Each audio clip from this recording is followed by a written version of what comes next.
Hey everyone, welcome. This is Outbreak.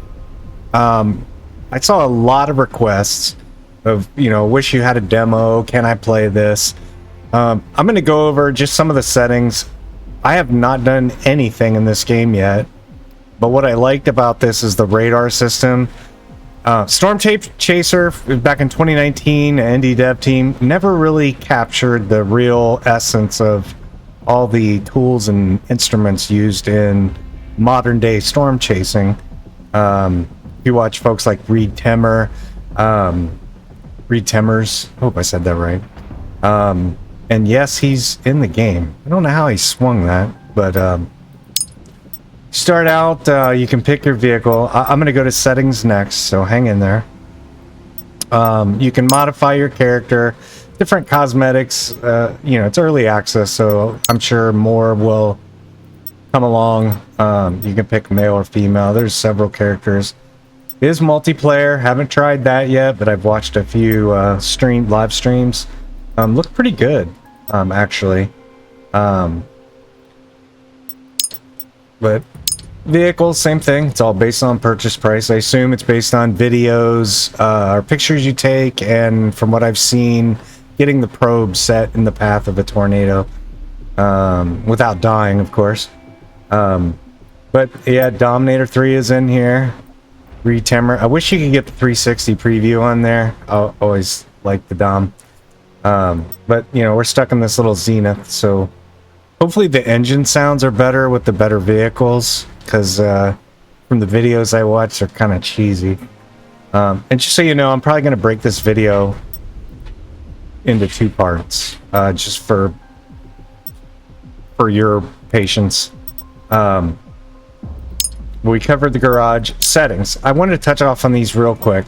My settings, I'm running a 390 Ultra or 390 Extreme. It's a liquid cool system from Digital Storm.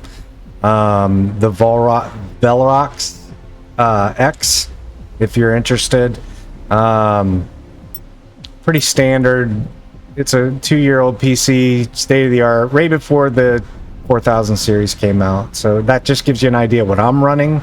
So it's about a 2 to 3-year-old system. Let's put it there. The biggest thing I've seen from the devs is graphics. Rabbit's obviously the faster. Diamond is more optimal. Cloud sampling, from what I've read, is the biggest. And cloud step size.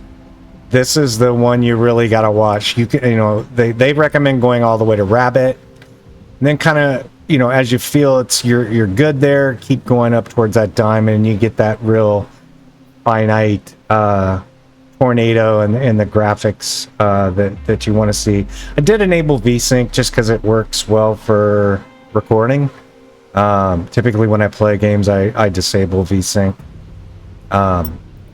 So one thing I've noticed, even in the latest stream, I don't know how old it was, I'm still seeing that little pause.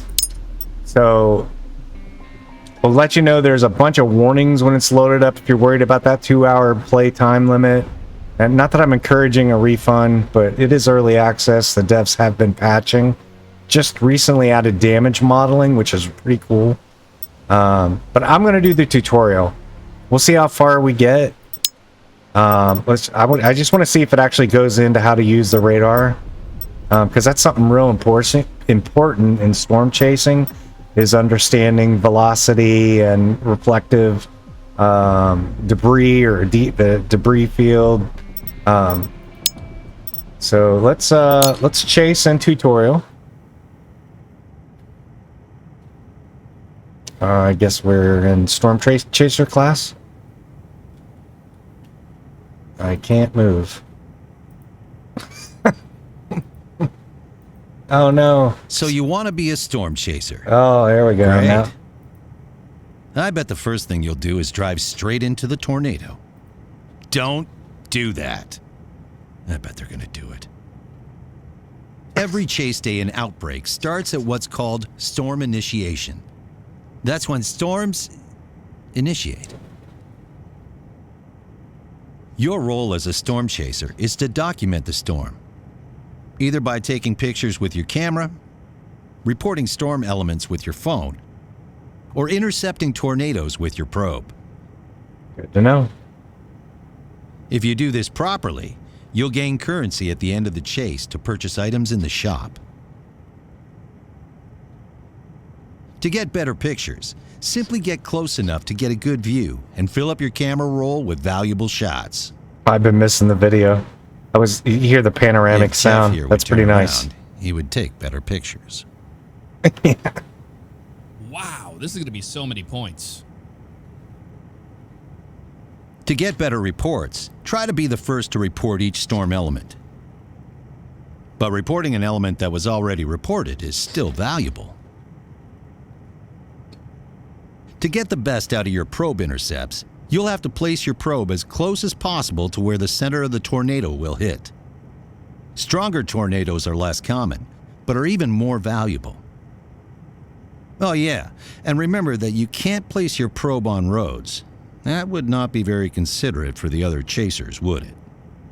Oh, it's a tactic. Remember that storm chasing is a dangerous and challenging endeavor, so not every run is going to go as planned. No one can be called a chaser without a good bust every now and then. Trust me, I've had a lot. The best way to be a better chaser is to be better at predicting storm behaviors.